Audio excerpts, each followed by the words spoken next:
Today, we're diving into the mind of one of the most explosive and important thinkers of the 20th century, Frantz Fanon. But we're not just going to look at him as a revolutionary.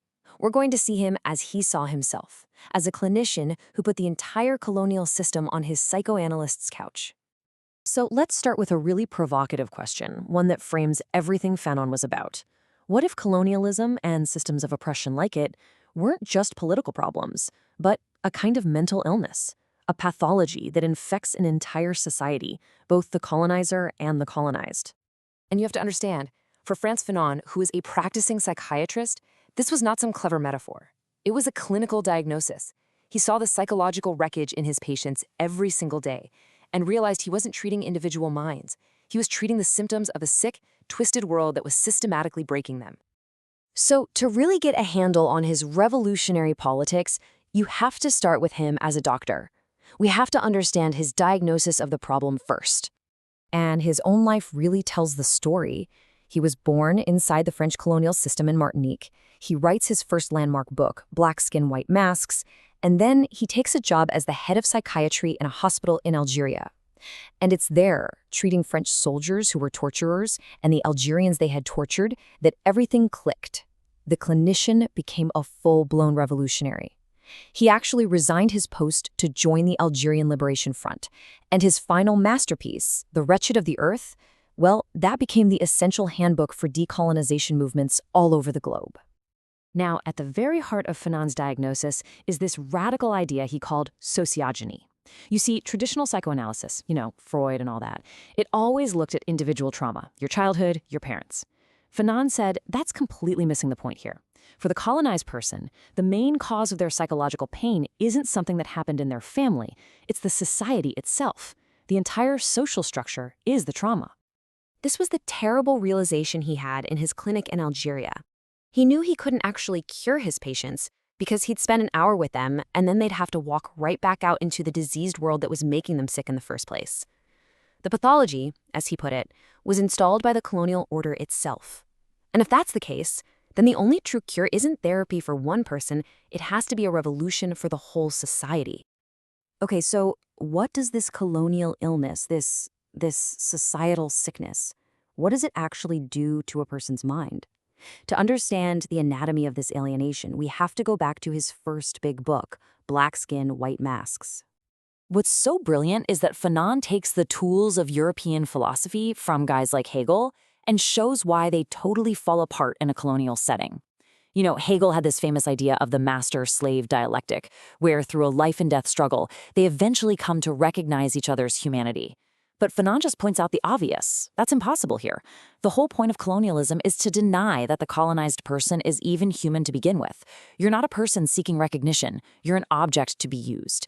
There's no path to equality inside that system. It's designed to prevent it. So, how does this denial of your humanity get inside your head? Fanon breaks it down into two steps. First, there's the historico-racial schema. The colonizer literally rewrites history, creating all these demeaning stereotypes. But then comes the really twisted part, the epidermal racial schema. The person who is colonized starts to internalize these lies, to believe them, to the point that inferiority becomes a physical feeling. It's epidermalized. It's a sensation you feel in your own skin. It becomes this constant bodily awareness of being less than. Language is just a perfect, brutal example of this trap. The colonized person thinks, if I can just master the colonizer's language, I'll be seen as their equal, as human. But as Fanon shows, it's a total paradox, because even if you achieve perfect mastery, what happens? The colonizer says, wow, you speak so well, and that little bit of surprise is a constant reminder that you were never expected to. Your success just shines a brighter light on your otherness. It's a game you can't win. All right, so if the diagnosis is a society-wide mental illness, and the main symptom is this deep, profound alienation, what on earth is the cure? Well, this is where Fanon's ideas get their most radical, and for many, their most controversial. First, you have to picture the world he's describing. He calls it a Manichaean world, which is just a fancy way of saying it's split into two absolute opposing parts. You've got the settler's town, it's bright, it's clean, it's the world of good. And then you have the natives' quarter. It's dark, it's poor, it's the world of evil. And what separates these two zones? Pure force, police, soldiers. This creates a state, Fanon says, of permanent, simmering tension. And for Fanon, this means you can't talk about peace in the colonial world. It was never peaceful to begin with. This system is violence. It was created by violence, and it's maintained by violence every single day. So he argued a system like that will only ever listen to one thing: greater violence. And this is the absolute core of his therapeutic argument for revolution. For him, violence wasn't just a political strategy, it was a psychological cleansing force. Think about it.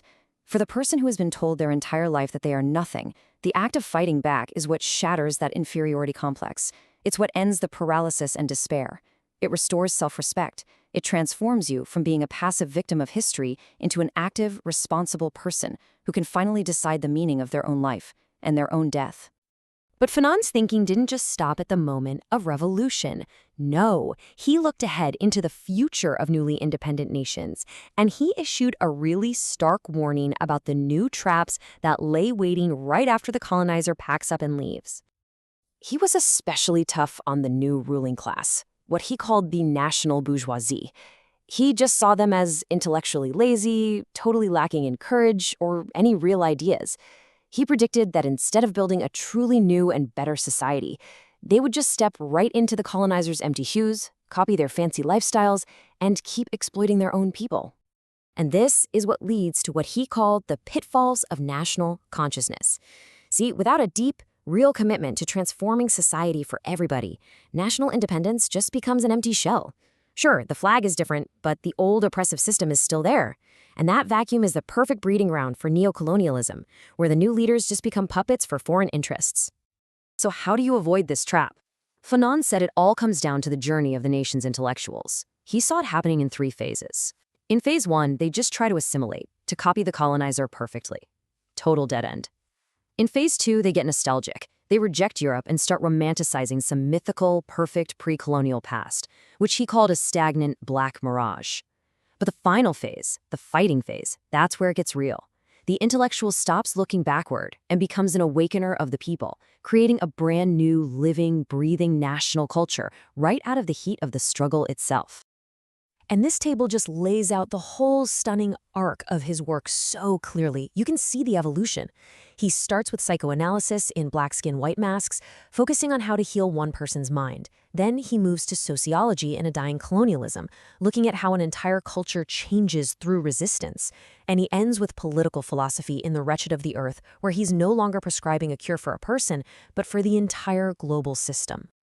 And we'll end with this quote, the prayer that closes his very first book. "O my body, make of me always a man who questions."